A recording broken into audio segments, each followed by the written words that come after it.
Bom, boa noite, pessoal. Sejam todos muito bem-vindos a mais um dia do nosso primeiro encontro Interligas de Fisioterapia Cardiovascular e Terapia Intensiva.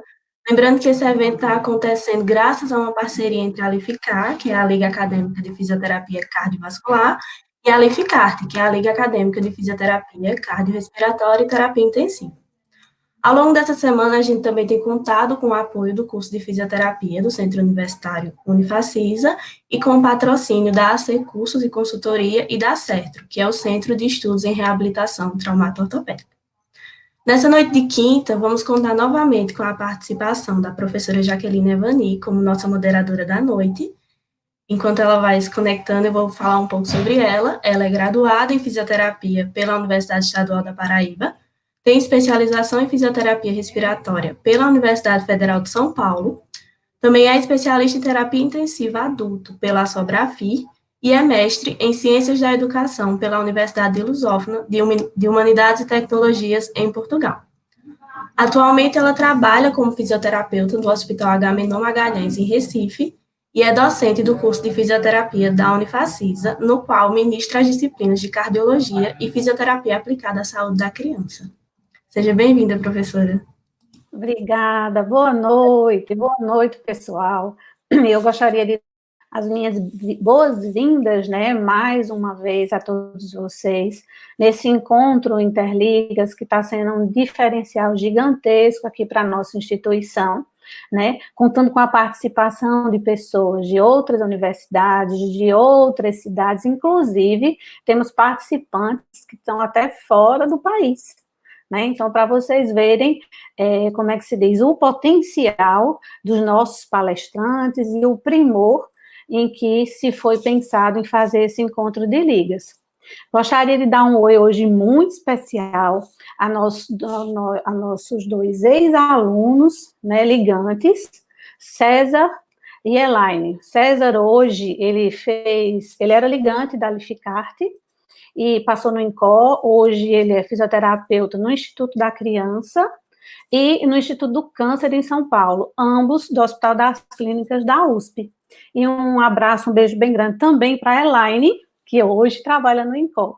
Dois ex-ligantes que vieram nos agradecer, nos parabenizar pela programação que a gente vinha fazendo aqui e o nível dos palestrantes. Então, com muito prazer, eu gostaria de apresentar o Dr. Daniel Lago, ele que é doutor em ciências pela UERJ, especialista em fisioterapia e terapia intensiva e respiratória do COFITO Sobrafi, diretor da Regional Maranhão da Sobrafi e conselheiro efetivo do CREFITO 16. Gostaríamos de chamar Dr. Daniel Lago, que vai fazer não breve, né, Daniel? Que vai explanar a próxima palestra, não tão breve, que coisa boa. Então, todos vocês aproveitem bastante. Bom, pessoal, boa noite a todos. Boa noite, professora Jaqueline. Agradeço imensamente o convite e a oportunidade de poder conversar com vocês sobre algo que muito me agrada, que é falar da reabilitação em algum grau do paciente em pós-operatório de cirurgia cardíaca. Inicialmente, eu agradeço e parabenizo, né, as ligas acadêmicas, a Lificar e a Lificarte, a qual eu fico devendo aí a logo, peço desculpas, mas agradeço e parabenizo pela iniciativa de unir forças nesse momento que a gente está vivendo de tão complicado e, de alguma forma, fomentar o conhecimento, né, e trazer informações para os fisioterapeutas, para os acadêmicos, ainda mais em uma área que é muitas vezes deixada de lado, que é a cardiovascular, principalmente. Tá? Então, fico muito feliz de poder falar sobre isso. Minha vivência aqui em São Luís do Maranhão, ao longo dos últimos 15 anos, foi especificamente com pacientes pós-cirurgia cardíaca, e, obviamente, com o tempo, a gente vai mudando muito o nosso perfil de atuação, nossa visão, a gente vai aprendendo coisas diferentes, vai entendendo os erros do passado para poder aplicar no presente e para fazer um futuro melhor, né, para os nossos pacientes. E a ideia dessa conversa de hoje, quando eu sugeri o tema, era falar de algo que está muito em evidência nos últimos anos, pensando na fisioterapia, em terapia intensiva, e aqui trazendo, né, puxando para o lado da cardiovascular, do cardiointensivismo, que é a funcionalidade após cirurgia cardíaca. Então, qual é o papel do fisioterapeuta nesse contexto? Como que nós podemos otimizar, minimizar a perda, tentar manter o nosso paciente no pós-op de cirurgia cardíaca o mais funcional possível? Porque se a gente for pensar de forma bem direta, o paciente que vai para uma cirurgia cardíaca, talvez a grande maioria deles não tenha déficits funcionais.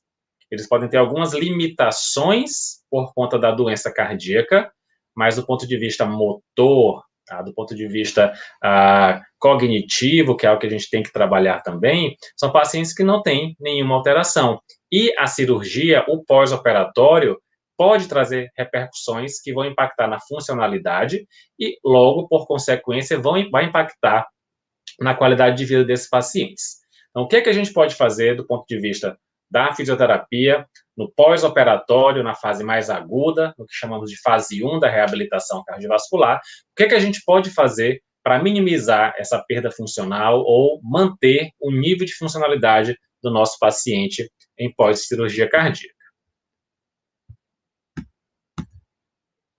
Bom, então, por que pensar em funcionalidade após cirurgia cardíaca?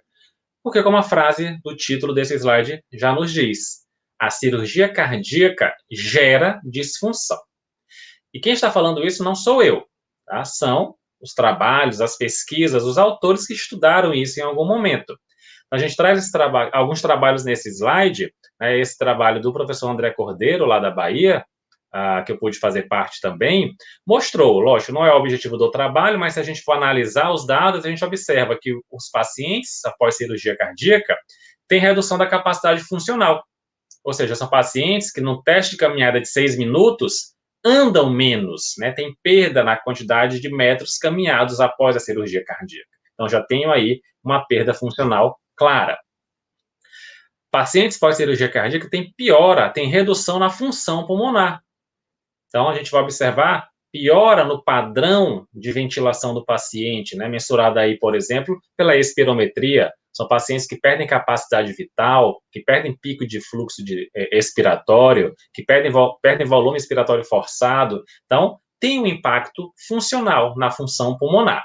Já vimos na capacidade funcional e também agora na função pulmonar. Pacientes perdem força muscular periférica.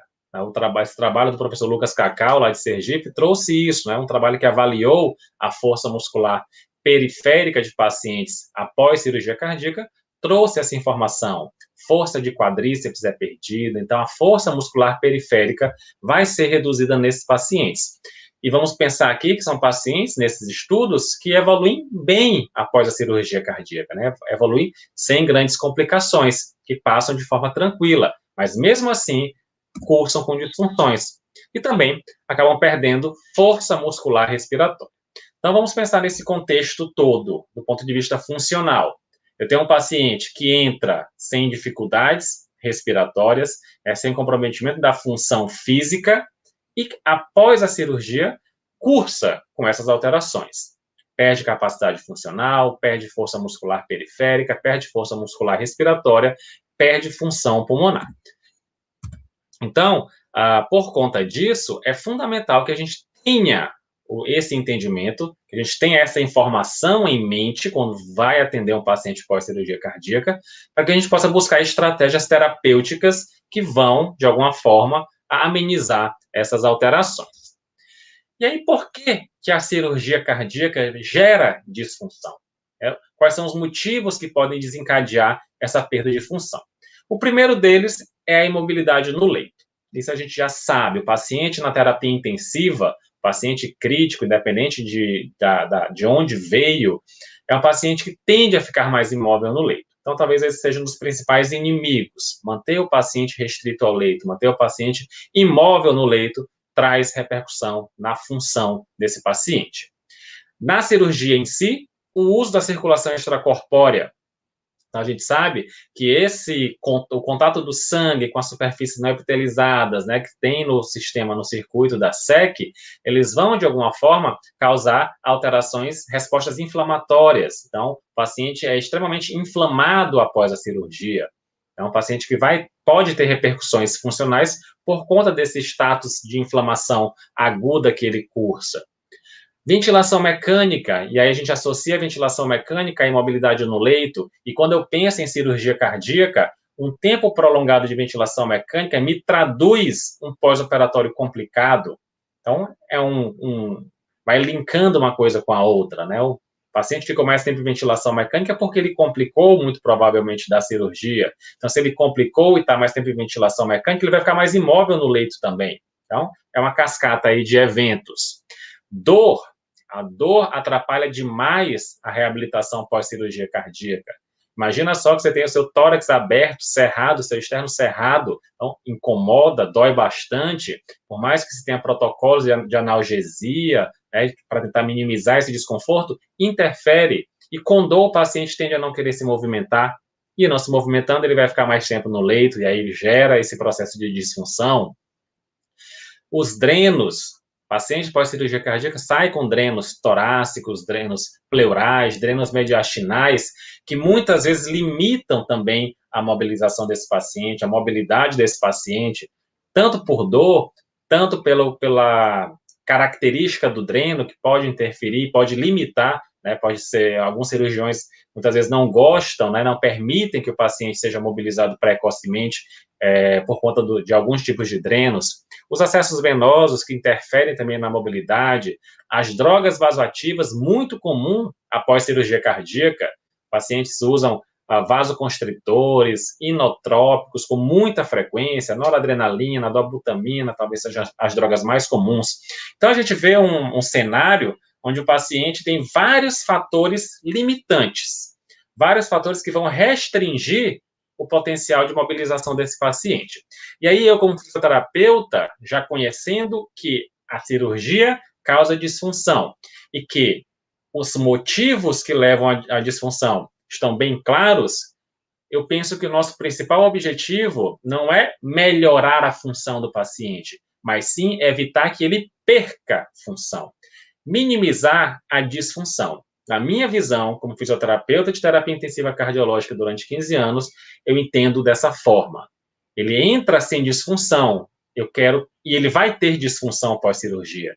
A gente viu que vai ter. Então, qual é o meu papel? Minimizar essa disfunção. E é isso que a gente vai tentar discutir um pouquinho durante essa noite. Bom, como que eu posso amenizar esse sofrimento do paciente pensando na dor? Vejam esse estudo, um estudo já bem, não, antigo não, porque foi depois que eu nasci, né, mas já tem um bom tempo aí de publicação, 1984, são 36 anos. Olha o que eles nos traz a conclusão desse trabalho. O uso da TENS, da estimulação elétrica nervosa transcutânea, um dispositivo simples, né, barato, de fácil acesso, é um método útil no controle da dor e deve ser usado mais frequentemente em pacientes após cirurgias, né, de coração aberto, né, de peito aberto, especialmente nos pacientes idosos e nos pacientes com doenças pulmonares crônicas. Então, a TENS, um aparelhinho simples. Se eu tiver na minha UTI, eu posso utilizar e já amenizar de alguma forma a dor do paciente. Isso já se sabe há muito tempo, já tem essa informação há muito tempo. Então, se eu alivio a dor do paciente, com certeza eu vou ter um paciente com menos disfunção, porque eu vou conseguir trabalhar melhor esse paciente do ponto de vista de mobilização. E quando eu movimento o paciente, eu diminuo a disfunção. Já é um trabalho mais recente, né, de 2008, um trabalho nacional brasileiro, avaliou exatamente isso, né, o efeito da estimulação elétrica transcutânea de curto período, né, após cirurgia cardíaca, o efeito da TENS na dor, na função pulmonar, na atividade elétrica muscular. E aqui eu trago para vocês o resultado somente relacionado à dor. Eram 2 grupos, um grupo que recebeu estimulação elétrica, com 23 pacientes, e um grupo que era placebo, era o sham, com 22 pacientes, que recebiam a aplicação do dispositivo, do aparelho, porém sem ser ligado, né? Era só o placebo. E notem aí, o que eles avaliaram? Dor com a tosse. Vejam que no grupo que usou a TENS, a dor antes de aplicar a terapia era bem grande, e após ela reduziu consideravelmente. Eu tenho quedas aí muito grandes, em torno de 2, 3 até 4 pontos na escala de dor, de 0 a 10. Já no grupo placebo, notem que alguns pacientes aumentaram a dor, né, foi pior depois, alguns mantiveram e outros tiveram pequenas quedas. Então, do ponto de vista clínico, nós temos um impacto, uma redução da dor de 2 a 4 pontos numa escala de 0 a 10 é sensacional. Então, com menos dor, o paciente se torna mais funcional também. E aí, em 2012, a gente tem um estudo, uma revisão sistemática com meta-análise de ensaios clínicos, justamente sobre o uso da estimulação elétrica após cirurgias torácicas, de forma geral, incluindo aí as cirurgias cardíacas. E como a gente observa aí no gráfico, no forest plot apresentado, os diamantes sempre estão favoráveis ao uso da TENS. Tanto comparando TENS, o uso da TENS versus o placebo da TENS, com melhores resultados para o uso da TENS. O TENS junto com a analgesia versus o placebo com analgesia, da mesma forma, né, os pacientes dos grupos que tiveram a TENS aplicada tiveram melhores resultados quanto à dor. E também uma aplicação no primeiro PO, onde se fazia uma vez no primeiro PO, com resultados favoráveis ao uso da TENS. Então, eu já começo essa aula mostrando que a dor é um fator muito limitante e que nós temos ferramentas terapêuticas que podem amenizar esse incômodo. E se o paciente tem menos dor, e logicamente, se eu utilizo o aparelho, eu vou fazer com que ele receba menos analgésicos, menos medicações, e isso é extremamente favorável para o paciente e para o custo hospitalar também. E é um paciente mais funcional. Quanto mais funcional ele se torna, melhor vai ser a sua evolução clínica, menos tempo ele vai passar internado e para o hospital, no final das contas, vai ser bastante favorável. Bom, mas o que é que a gente pode fazer do ponto de vista, tirando a eletroterapia, né, foi esse começo, o que é que a gente pode fazer para otimizar a função desse paciente, para fazer com que ele perca menos função, na verdade? Mobilizá-lo. Esse é o grande segredo. E aqui eu trago, a gente sabe que em cirurgia cardíaca, existem protocolos muito bem já detalhados, descritos na literatura, que trabalham muito com o componente calórico, o gasto calórico, né, o componente em MEDS do paciente, de forma progressiva, né, por steps, né, por etapas, por níveis, em que o paciente, dia após dia, né, o primeiro dia de pós-operatório, ele vai para o step 1, no segundo dia para o step 2, e assim sucessivamente, com atividades que são cada vez mais progressivas. E eu trago sempre esse trabalho, foi publicado na Revista Brasileira de Cirurgia Cardiovascular, em 2015, que é uma adaptação de um protocolo já muito conhecido, publicado pela Marisa Regenga, adaptando esse protocolo padrão para uma nova realidade, talvez. E o que é que a gente observa? O que é que se compõe, né, as atividades? Então, no primeiro dia, o paciente está aí, fica no leito, né, vai fazer alguns padrões ventilatórios, são questionáveis, né, à luz da ciência atual, mas faz exercícios ativos de extremidades, exercícios ativos assistidos de cotovelos e joelhos. Então, no primeiro dia de pós-operatório, o paciente tem que se mexer. Ele vai ser mobilizado de forma ativa, se for possível. E é muito comum, aqui a nossa realidade na cirurgia cardíaca, são pacientes de baixa renda, com baixa instrução, e às vezes a gente chega no paciente para conversar, para explicar o que é que a gente vai fazer, o que a fisioterapia pode promover para esse paciente, e eles falam, não, meu filho, eu não posso me mexer, eu acabei de operar o coração. Exatamente, dona Maria, a senhora operou o coração e não operou para ficar deitada numa cama, operou para voltar para casa e fazer suas atividades, a gente vai começar a se movimentar agora, a partir do primeiro dia. Então, notem aí no step 2, mantém os exercícios ativos, né, de membros superiores, extremidades, membros inferiores, ainda com cuidado respiratório também, que é fundamental, né, com o paciente. Já no step 3, ou seja, o paciente em torno do terceiro dia de pós-operatório, é um paciente que já está fora do leito. Às vezes até no segundo dia ele já consegue sair do leito, e às vezes até no primeiro dia pós-cirurgia ele já consegue sair do leito. Tá? Mas mais comum entre o segundo e o terceiro dia. Então, é um paciente que já vai fazer, por exemplo, marcha estacionária, andar ao lado do leito. Muitas vezes ele está com dreno ainda, está com medicação em bomba de infusão contínua, está com dispositivos invasivos que impedem ainda a deambulação, mas ele pode andar do lado do leito, marcha estacionária, e se possível for, ele já inicia a deambulação, e é a recomendação desse protocolo de 35 metros no terceiro dia. Logicamente, se o paciente tolerar mais, ele pode ir além. Aí no quarto dia, no quarto step, o paciente já vai manter os exercícios ativos, obviamente, mas já começa a deambular um pouco, já deambula um pouco mais, em torno de 60 metros, já é um paciente que já pode subir escada, descer escada, a recomendação aí de um andar de escada no quarto PO, e muitas vezes esse paciente no quarto dia de pós-operatório terceiro já não está mais na UTI, ele já está na enfermaria, né, já está numa fase mais avançada da reabilitação fase 1. Quinto dia, aumenta a deambulação, já vai para 100 metros, já vai descer, continua descendo escadas, e a gente continua aí no sexto dia aumentando a distância da deambulação, sem esquecer dos exercícios, tá certo? Ativos, alongamentos, exercícios respiratórios, se for o caso. Como eu falei, apesar de questionável, se você já está andando, já está fazendo muito exercício respiratório também.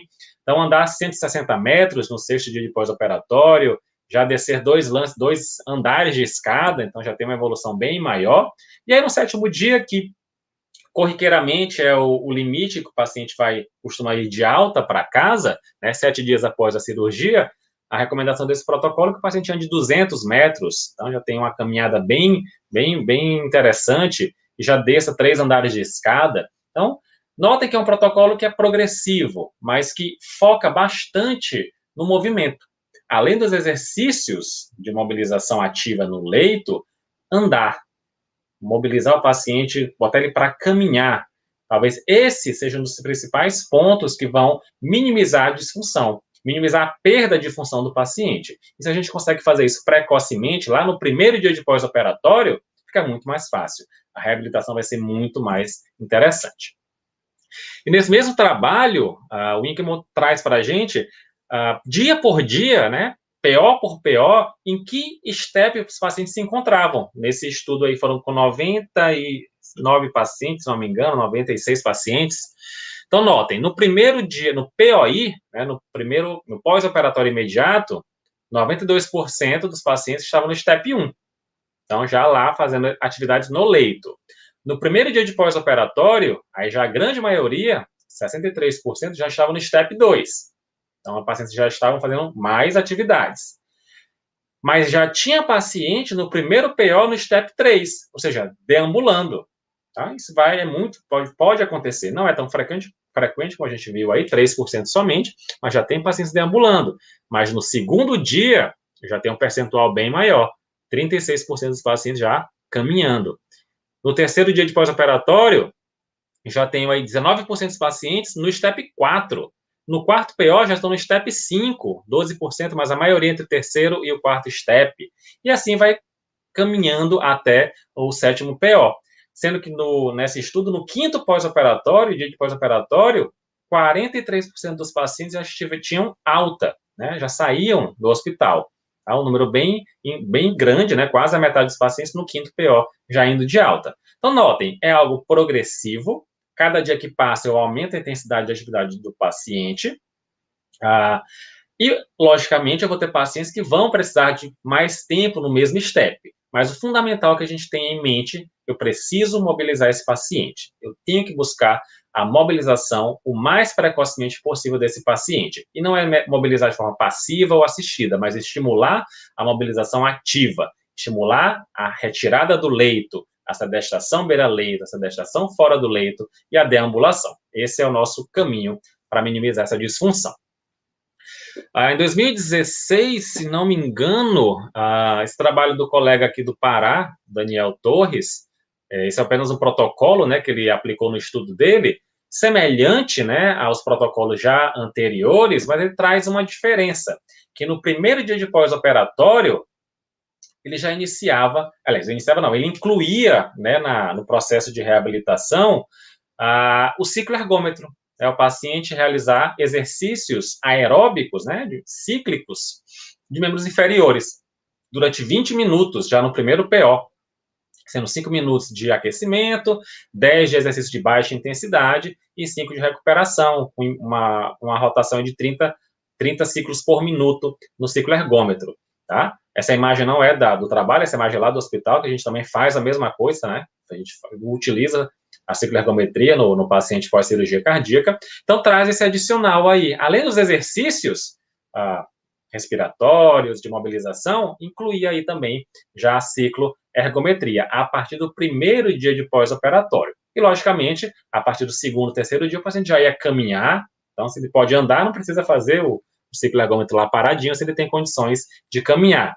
Muito interessante também nesse protocolo, que o paciente deve ficar fora do leito, sentado em cadeira, né, em poltrona, a partir do segundo, terceiro PO, por tempos cada vez maiores. Então, notem aí no step 3, 30 minutos, no step 4, 1 hora, no step 5, 2 horas. Então, também de forma progressiva, incluindo a cicloergometria, essa sedestração fora do leito. Então, esse é o nosso trabalho pós-cirurgia cardíaca. Promover a funcionalidade do paciente o mais precocemente possível, basicamente trabalhando com mobilização desse indivíduo. Bom, e o que é que se faz aí mundo afora, né? A gente falou de 2 trabalhos nacionais mais recentes, né, com protocolos, mas o que é que se faz mundo afora? Então, esse aqui é um questionário coreano, foi apenas um survey, né, para fisioterapeutas que atuam com paciente pós-cirurgia cardíaca, perguntando que tipo de atividade você faz com o paciente e em qual dia de pós-operatório. Então, vamos notar aí. Quais são as atividades? Paciente mobilidade no leito, sentar beira-leito, levantar, né, de sentar para em pé ao lado do leito, levantar para ficar em pé e sentar na cadeira, andar no quarto, andar no corredor, subir e descer a escada e andar no corredor com a frequência um pouco maior. Então, não muda muita coisa em relação ao que a gente faz aqui também, né? Os procedimentos são os mesmos, mas será que ocorre no mesmo momento? Então, olha lá, no pós-operatório imediato, 45% dos que responderam o questionário diziam que o paciente só ficava no leito. Mas já eu tenho um grande número de pacientes no primeiro PO que sentava beira-leito, 89%. No primeiro PO, 67% dos pacientes, não, dos que responderam, né, ao questionário, diziam que os pacientes andavam já no quarto. Então, mais da metade trabalhavam com isso. E aí, isso ia, logicamente, progressivamente no segundo PO, terceiro, quarto e quinto PO. Mas notem que não tem muita diferença. Falamos de trabalhos nacionais e agora de trabalhos de fora do país. Esse coreano, e nesse mesmo questionário, nesse mesmo survey, eles compararam os resultados deles, da Coreia, né, do atual, que é a última coluna aí, com um trabalho canadense e um trabalho sueco. Sem muita diferença nas atividades. Sentar beira-leite, sentar na poltrona, andar no corredor, andar no quarto, subir e descer a escada. Então, faz a mesma coisa no Brasil, na Coreia, no Canadá, na Suécia. Pacientes no Canadá, desculpa, na Suécia, quase todos no primeiro PO já eram pacientes que ficavam em pé, então 97% já ficavam em pé. No terceiro PO, 93% já caminhavam, diferente do estudo coreano, que é apenas 33%, e do canadense, que é apenas 50%. Então, o estudo sueco parece, aliás, o trabalho da reabilitação na Suécia, após cirurgia cardíaca, parece ser um pouco mais agressivo, né? O paciente vai logo mais cedo para essas fases mais avançadas da reabilitação. Mas não muda muito o que a gente tem feito aqui no país também. Tá? Os protocolos são muito semelhantes, as atividades são semelhantes, o que vai mudar muitas vezes é uma característica ou outra, principalmente relacionado ao momento de tirar do leito e deambular com esse paciente.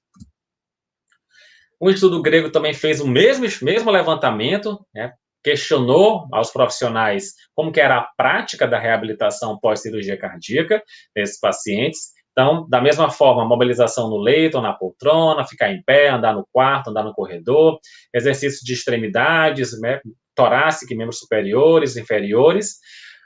Mesma coisa, mesmas atividades, o que vai mudando aí, no máximo, é em que momento vai ocorrer, né, em qual PO isso vai ocorrer. Mas, da mesma forma, mais um estudo mostrando aí que o que temos feito no país não muda muito do que a gente tem no mundo afora.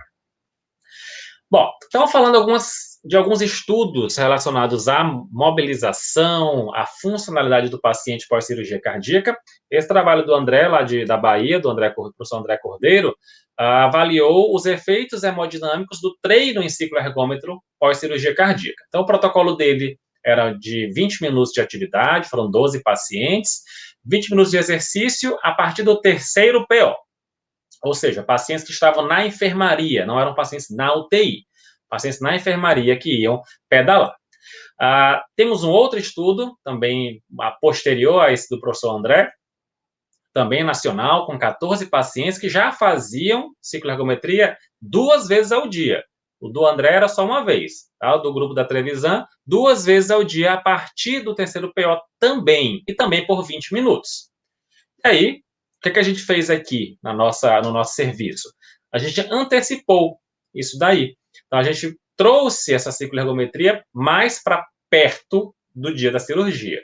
Então, a gente começou a fazer cicloergometria com os pacientes no primeiro dia de pós-operatório. Realizávamos 2 vezes ao dia, por 5 minutos apenas, porque não tínhamos ainda tanta segurança, né, de que poderia fazer mais. Então, iniciamos com 5 minutos na UTI. Quando o paciente ia para a enfermaria, no primeiro e segundo dia ele fazia por 10 minutos, uma vez ao dia, e a partir do terceiro dia de enfermaria ele fazia 20 minutos uma vez ao dia, conforme os outros estudos também já fizeram. E o que a gente conseguiu observar, né, nesse estudo? Esse trabalho ele foi a base do meu trabalho do mestrado, né? Foi a cicloergometria pós-cirurgia cardíaca. Minto não, do doutorado. Do mestrado foi outro, esse foi do doutorado. A gente estudou a cicloergometria precoce aí, pós-cirurgia cardíaca. O que a gente conseguiu mostrar com esse estudo? Que os pacientes que participavam de um protocolo que incluía a cicloergometria precoce, eles tiveram menor perda funcional. A gente avaliou pelo teste caminhada de 6 minutos. Então, os pacientes tiveram uma queda muito menor. Lembra que eu falei no começo? A disfunção vai ocorrer. Então, o que a gente quer? Minimizar a disfunção. Então, eu tive uma queda, uma perda funcional menor no grupo de pacientes que participou da intervenção, no grupo de pacientes que participou do protocolo de exercício aeróbico. Então, a gente conseguiu mostrar, nessa amostra de pacientes, pelo menos, que iniciar precocemente uma atividade cíclica de membros inferiores pode minimizar a perda funcional, quando se compara a um grupo de pacientes que não faz esse tipo de atividade, que faz apenas a atividade convencional. Temos também um outro estudo avaliando o treino resistido, né, com pesos. Será que botar o paciente pós-cirurgia cardíaca para levantar pesos, lógico, pesos leves de 1 quilo, meio quilo, até 2 quilos, após a cirurgia, precocemente, traz algum impacto para ele? A gente trabalhava, ao invés de fazer o exercício livre, né, de movimentação sem peso, com peso do membro, fazia exercícios com peso de meio quilo para membros superiores e de 1 quilo para membros inferiores, com uma intensidade fixada aí em Borg 3, enquanto o paciente tolerava, aliás, até ele tolerar um Borg de 3. Então, era halteres para membros superiores, caneleiras para membros inferiores, eram 3 séries de 10 repetições. Na UTI se fazia flexão de cotovelo e tríplice flexão de membros inferiores.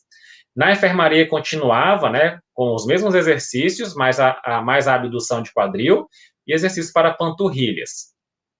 Esse trabalho, esse protocolo, iniciava logo no primeiro dia de pós-operatório. Então, o paciente operava num dia, no outro dia ele iniciava o treino com pesos. Esse sim foi do mestrado de uma colega nossa, a professora Nayana Ximenes, aqui de São Luís. E o que a gente observou nesse estudo? Da mesma forma que o estudo aeróbico, que foi posterior, né, esse aqui foi primeiro, a perda funcional dos pacientes, do ponto de vista da capacidade funcional medida pelo teste caminhada de 6 minutos, foi menor. Então, o paciente perdeu menos na capacidade funcional. Ou seja, eu consegui minimizar a perda funcional desses pacientes com o treino com pesos. Então, tanto o treino com peso, né, o treinamento resistido, quanto o treino aeróbico, o treino cíclico de membros inferiores, foram capazes de reduzir a perda funcional. Então, talvez seja uma estratégia adicional para a nossa reabilitação convencional após a cirurgia cardíaca. Mais recentemente, a gente iniciou um outro protocolo com esses pacientes para a cirurgia cardíaca, que ainda não tem dados publicados, né? A gente já finalizou, mas ainda não foram publicados, que a gente colocou dentro do espaço do hospital, da UTI, uma plataforma vibratória, como vocês observam aí nessa imagem, uma plataforma daquelas de academia, né, de reabilitação. Levamos uma plataforma desse tipo para lá e começamos a fazer pós-cirurgia cardíaca. E a gente tentou avaliar se existia algum impacto funcional desse tipo de protocolo. Então, como é que funcionava aí? Os pacientes faziam 10 sessões de vibração, eram sessões que duravam 1 minuto apenas.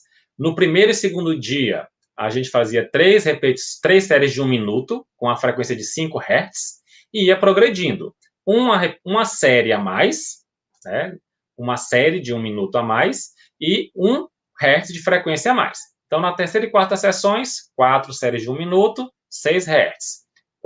Quarto e quinto, né? Aliás, quinto e sexto aí tá errado na tabela, quinto e sexto, 5 séries de 1 minuto, com frequência de 7 Hz. Sétima e oitava sessão, 6 repetições de 1 minuto, com 8 Hz. E no último dia, na sessão 9 e 10, 7 repetições de 1 minuto, com a frequência de 9 Hz.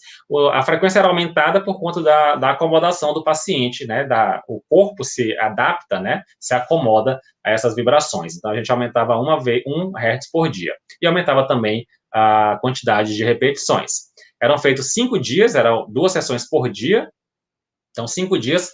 Isso somente quando o paciente saía da UTI. A gente iniciava com o paciente quando tinha alta da UTI. Eram 5 dias seguidos realizando essa terapia. E o que a gente observou? Por incrível que pareça, a gente teve melhores resultados do ponto de vista respiratório. Então, todos esses pacientes passavam por espirometria pré- e pós-operatória. A gente fazia espirometria no dia antes da cirurgia e repetia no 7º dia de pós-operatório. E, para nossa surpresa, porque os outros estudos, né, com o ciclo ergômetro, com o peso, com o treino resistido, não trouxe impacto na função respiratória, mas a plataforma vibratória trouxe. O paciente não teve perda da capacidade vital, não teve perda, né, a perda mínima, na verdade, do pico de fluxo expiratório, da força muscular inspiratória e da força muscular expiratória. E quando se comparou com um grupo que não fez a vibração mecânica, né, a plataforma de vibratória, a perda foi significante. A gente teve reduções importantes em todas essas variáveis que no grupo intervenção não teve. Um exemplo, vamos observar aqui a força muscular expiratória.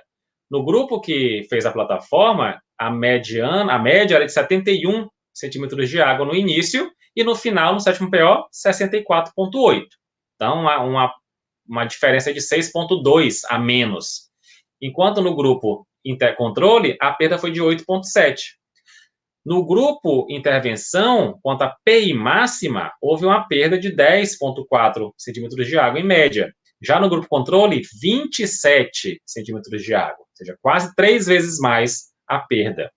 Então, uma atividade simples, de baixo impacto, que trouxe resultados tão importantes para a gente. Tá? A gente se desafiou a utilizar esse recurso no ambiente do hospital, na terapia intensiva especificamente, apesar de trabalhar com pacientes já fora da UTI, mas foi o primeiro estudo com esse tipo de intervenção após cirurgia cardíaca. A gente não tem conhecimento de nenhum outro.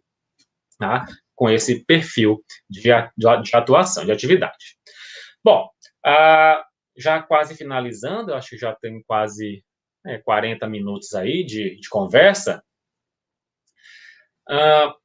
O que a gente vê, né, de forma geral, do ponto de vista da fisioterapia após cirurgia cardíaca? Na maioria dos protocolos, independente de ser no país ou fora do país, o início é no primeiro dia de pós-operatório. Então, inicia-se um protocolo, uma série de atividades com o paciente, a partir do primeiro dia de pós-operatório, incluindo sessões diárias, né? 2 sessões diárias, na maioria dos protocolos, com supervisão do fisioterapeuta, né? Com participação do fisioterapeuta. Não é aquele tipo de trabalho que você fala assim, paciente, faz isso, isso, isso, e eu vou embora. Não, a gente vai fazer junto. Eu acompanho o paciente durante a terapia. E é composta por técnicas respiratórias, por exercícios ativos para a prevenção de complicações musculoesqueléticas e aumento da ADM, especialmente de membros superiores, lógico, pela incisão torácica, então a gente tem uma certa limitação, e de tronco. E inclui também deambulação. A gente viu que quase todos os protocolos que a gente falou incluíam deambulação, geralmente do segundo para o terceiro PO. Deambulação de 10 minutos, determinado pelo estado clínico do paciente. Então, de forma resumida, a gente faz isso para o paciente pós-cirurgia cardíaca. E isso que a gente faz consegue minimizar a disfunção, a perda funcional que esse paciente tem após a cirurgia. E aí, o que a gente percebe? O que fica claro, pelo menos para mim, depois de ver tudo isso, que a fisioterapia na fase 1 da reabilitação cardiovascular pós-cirurgia cardíaca é progressiva. A gente inicia de atividades de baixo impacto, de baixo consumo calórico, e vai progredindo gradativamente, de acordo com a evolução do paciente, para atividades de impacto maior, né, de consumo, de gasto calórico maior, que precisam de mais energia do paciente. A gente já tem uma definição clara, né, em que momento o paciente pode sentar na beira do leito, sentar fora do leito. Então, a gente sabe que entre o primeiro e o segundo dia de pós-operatório, e que entre o segundo e o terceiro dia é o momento de ficar em pé, de começar a caminhar. Então, isso a gente já tem em mente, porque os protocolos nos mostram isso, as evidências nos mostram que isso é eficaz, que isso traz bons resultados para a recuperação do paciente. E o que fica claro também? E aí eu gosto de falar disso aqui no final, para deixar, ou para lançar a semente aí, para plantar essa sementinha, para estimular, desafiar, né, fazer com que vocês busquem resolver esses problemas que eu apresento agora. Os exercícios não são individualizados. Isso fica claro. Nós fazemos atividades de acordo com o dia de pós-operatório, tanto no Brasil, na Coreia, na Suécia, no Canadá, na Grécia. Dia de pós-operatório que determina a atividade, mas eu não determino pela característica individual do paciente, pela condição física e funcional do paciente. Eu faço de forma geral, de forma generalista. Os protocolos de reabilitação pós-cirurgia cardíaca são generalistas. Faço igual para todos os pacientes, de acordo com o dia de pós-operatório que eles se encontram. E aí a gente vai pensar, por que isso ocorre? O que está faltando para que a gente mude isso e consiga individualizar a terapia para esse paciente? Porque nós não temos, até o momento, até hoje, dia 20 de agosto de 2020, uma ferramenta ideal para a prescrição de exercícios nessa fase da reabilitação. Nós não temos em que nos basear para prescrever a terapia para esse perfil de pacientes. Então, talvez falte a gente identificar, dentro das ferramentas de avaliação funcional, escalas funcionais, avaliação de força, de equilíbrio, a avaliação de testes funcionais, enfim. Existem inúmeras ferramentas, mas a gente ainda não trouxe essas ferramentas de avaliação funcional para dentro da terapia intensiva e muito menos para dentro da terapia intensiva cardiológica para reabilitar esses pacientes. Então, talvez é o que está faltando, e a gente está buscando isso. A gente vem trabalhando nesse contexto, né, buscando uma estratégia terapêutica, desculpa, uma estratégia de avaliação funcional que permita que eu prescreva atividade individual para o meu paciente. E, se Deus quiser, em breve a gente vai ter bons resultados com uma ferramenta que foi adaptada para prescrever exercícios para esse perfil de pacientes.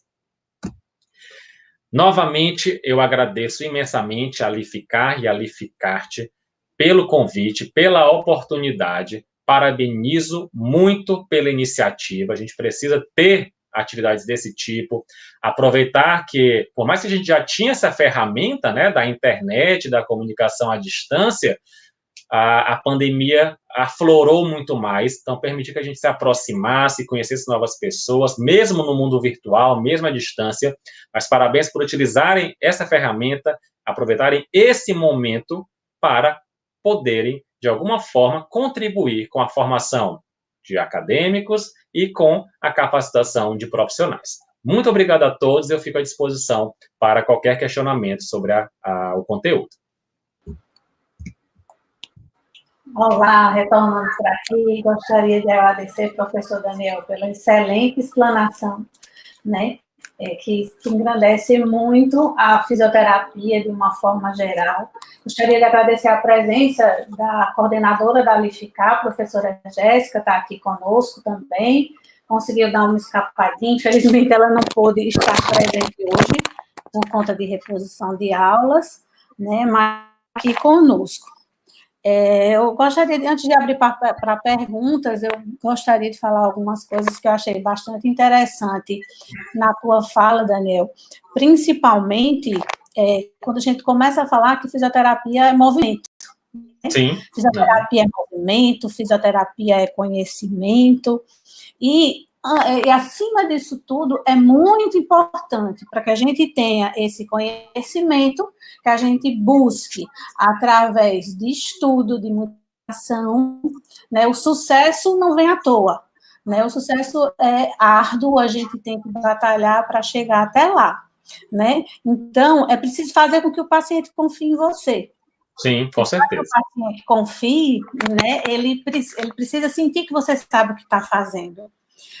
Sobre essa questão do protocolo, que, como você bem falou, os protocolos que nós temos, eles são de uma forma generalistas, né, como todo, não existe essa individualidade, e a gente até que tenta, respeitando alguns limites individuais daquele paciente no nosso processo de reabilitação, e um dia, se Deus quiser, a gente chega nesse parâmetro de conseguir fazer isso da melhor forma possível. Estamos caminhando.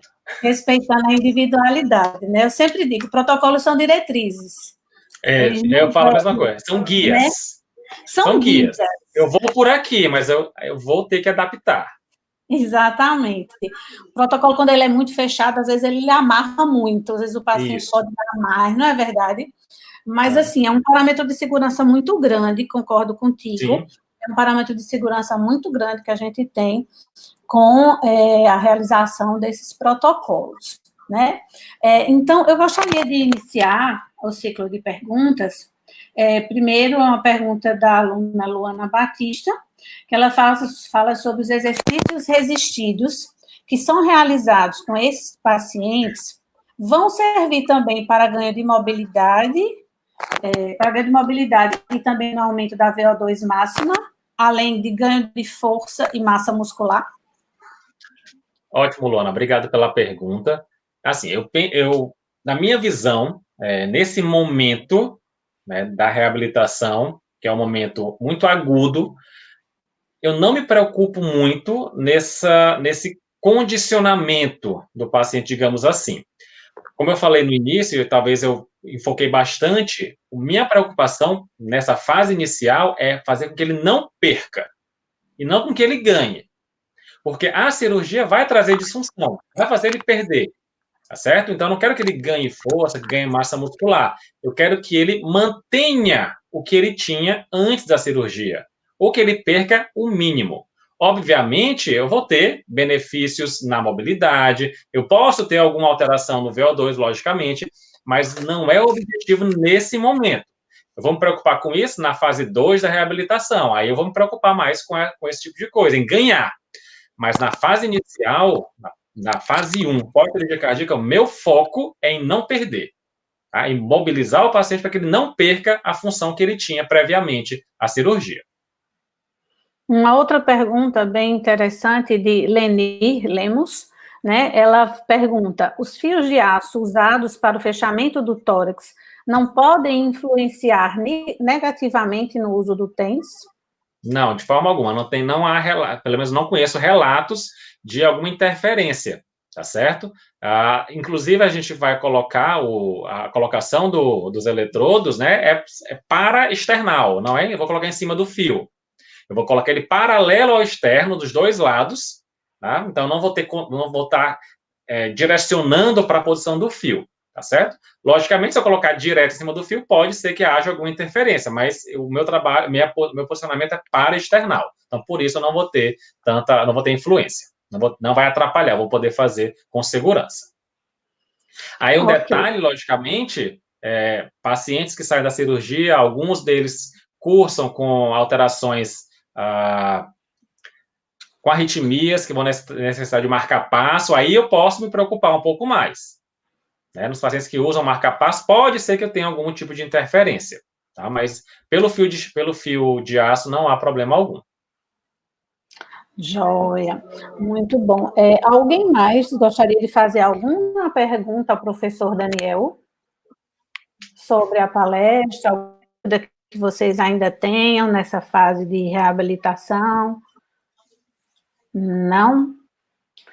Bom, então, mais uma vez, eu gostaria de agradecer a participação de todos vocês, agradecer imensamente ao professor Daniel pela competência, agradecer pela disponibilidade, presteza e pela excelente aula ministrada.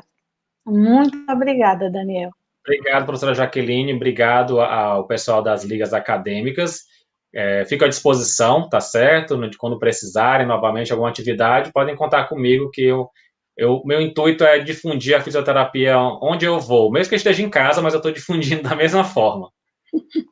Joia, muito obrigada, viu, professor Daniel? Obrigado, pessoal. Boa noite a todos, obrigado pela participação. Em breve esperamos um encontro não virtual, que você possa vir à nossa instituição, fazer uma palestra, nos conhecer pessoalmente.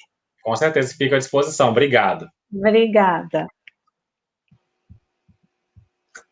Bem, pessoal, a gente vai ficando por aqui. Gostaria de agradecer a presença do professor Daniel, uma palestra extremamente enriquecedora e esclarecedora para o nosso evento. Também gostaria de agradecer a professora Jaqueline pela abertura do evento de hoje. Agradecer vocês também, porque vocês fazem parte desse evento, agradecer a interação de vocês ao longo dessa semana, que deu início segunda-feira e hoje também não foi diferente. Agradeço muito a vocês, um número muito significativo de pessoas no YouTube nos acompanhando na live, então muito obrigado a todos. Pessoal, quem não se inscreveu ainda no grupo do Telegram, entra lá, o link está na bio da Liga. É muito interessante vocês entrarem lá para a questão de dar alguma informação que a gente precisa dar para vocês, ou alguém que tiver alguma dúvida em relação ao evento, ou alguma outra coisa. Então, entrem lá no grupo do Telegram, que a gente está resolvendo tudo por lá e tirando todas as dúvidas, ok? Hoje a gente vai ter um sorteio também, lembrando, um sorteio na Liga da Lificar, ou acho que é nas duas, um sorteio de 3 inscrições para o Congresso Internacional online, de fisioterapia e terapia intensiva. Então, fiquem ligadinhos lá no Instagram, que vai rolar o sorteio por lá. E também, amanhã será a gente encerra o nosso evento com mais uma participação de 2 grandes professores, 2 grandes mestres da área, que contará com a presença do professor Tiago Eugênio e da professora Tatiana Guzmão, certo? Falando do tema, e também a presença da nossa coordenadora, lembrando, a presença da nossa coordenadora de fisioterapia da Unifacisa, certo? Então, muito obrigado a todos por estarem nos acompanhando, por estarem nos prestigiando, é muito honrosa para a gente, e uma boa noite a todos. Espero vocês amanhã, hein?